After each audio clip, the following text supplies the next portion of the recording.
Well, hey there, everybody. Welcome back. Again, this is kind of my variety little show here. Hope you enjoyed the first one. This is the second one. Yeah, the second one.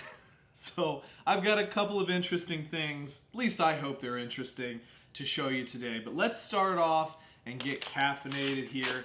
So our coffee is from Stumptown Coffee Roasters, established in 1999. They've been partying like it's 1999 ever since, I'm sure. Now, they say this is an organic coffee. The specific one is Holler Mountain. At least the descriptor here says creamy and caramel, so or caramel, depending on where you're at. This is whole bean, which I love. And they say this is one of their signature blends. Versatile and full-bodied blend. Bright bursts of citrus that pair perfectly with creamy notes of caramel and hazelnut.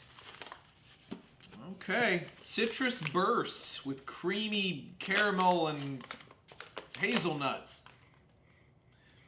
I do have to say, the base coffee does smell really good. And it does kind of have that caramelized sort of smell to it, which I certainly appreciate. But here's the Stumptown Coffee Roasters.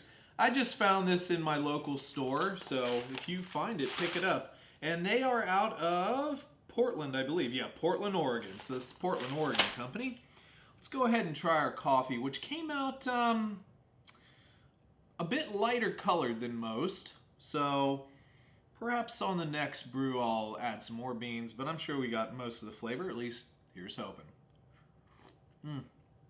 Still hot, super hot.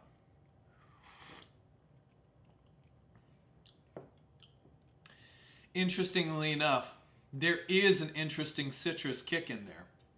I didn't think that they were going to pull it off, but it really is there.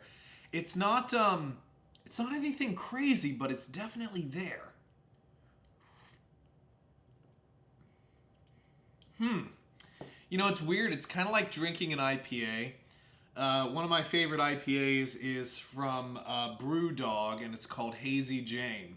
It's one of the smoothest drinking IPAs I've ever had. You can really go through a couple of them if you're not careful. And it kind of has that really subtle citrus taste in there from those hops. This is quite nice. I will say, if you're not into citrus, which I'm a citrus guy, I like lemons, I like limes, I like oranges, I like the whole gambit. But if you don't like that, you might not like this. And as far as the caramel, there's a little bit of it in there, not a crazy bunch. Wouldn't say I can pick up hazelnut, but that's just me. Not a bad little coffee, though. Again, I found this locally. It wasn't like terribly expensive, but definitely it actually delivers on what it promises. So there you go. Stumptown, good job. Let's move on to a nice little hot sauce here. I don't think I took... Yeah, I gotta... Let me take off this sort of protective-ish ring here, and then we'll give it a shake. But this one is kind of an interesting one. It's not necessarily what I would call a straight-up hot sauce, but this is from Pretty Thai, and this is Muay Thai stir-fry and dipping sauce. So this is more something you could use in, say, a stir-fry, you know, to kick up your veggies and chicken, or just as a dipping sauce. But I found this locally as well, and I thought, that sounds really good. And you know what? I've been wanting some stir-fry. Smell, I'm going to just twist off the cap. God, there's an interesting, like, orangey smell in there, which is really hits your nostrils. Oh, okay. I see. Okay, so first ingredient, filtered water. Fish sauce. That was the other smell I was trying to come forward. Tomato paste, lime juice concentrate, garlic, vinegar, and Thai chili. So actually pretty simple, but a lot of those really base flavors that really go well in Asian cooking. So I'm actually looking forward to using this more often. So let's try it out.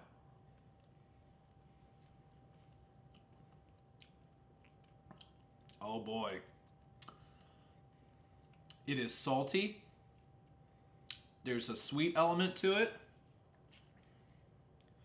It is fishy. It is pretty fishy. It's more on the back end, but you can definitely taste it.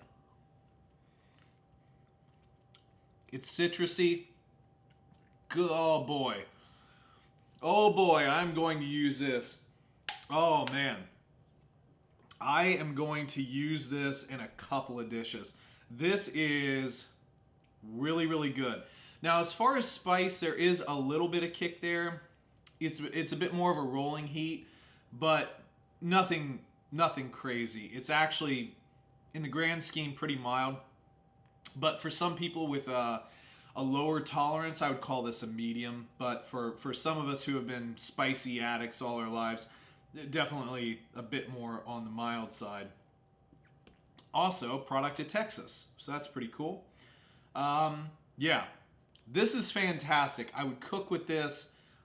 I will cook with this. As a matter of fact, I might cook with it this week, and I might get some seafood for this, and maybe make some rice and some seafood, and kind of integrate this into that.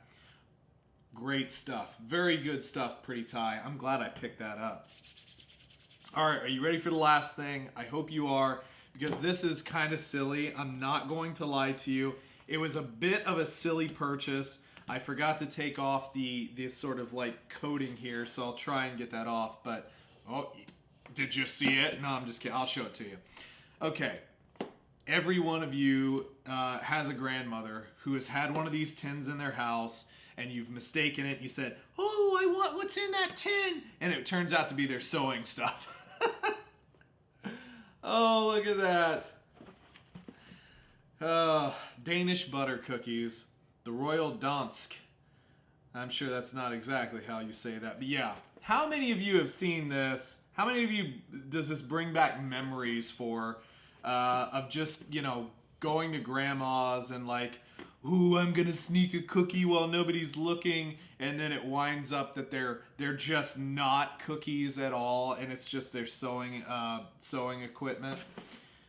Boy, oh boy, they do put a little plastic thing on there. So let's go ahead and pop our top.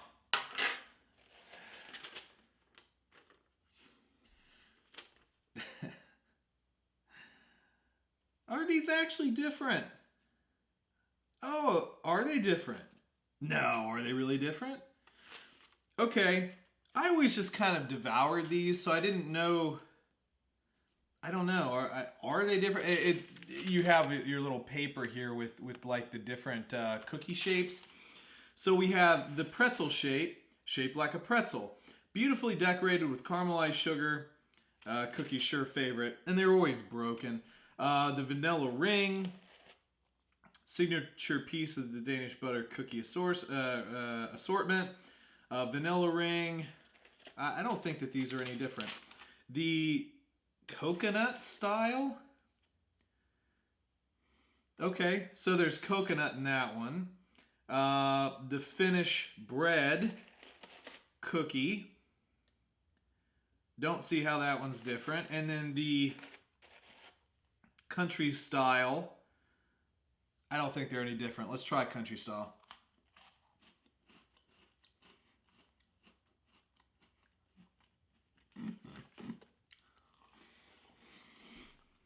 I could eat these all day. Matter of fact, take a vanilla swirl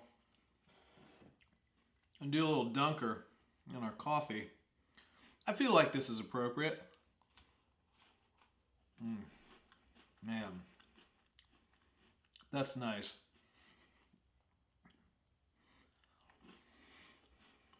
Very sugary, a bit dry, definitely buttery taste.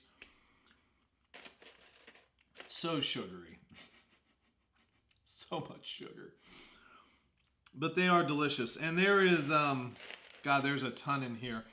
It would have taken Grandma so long to get through these cookies, but maybe they loved them as much as I do. So anyway, I have an entire tin all to myself. And I'm going to eat them periodically.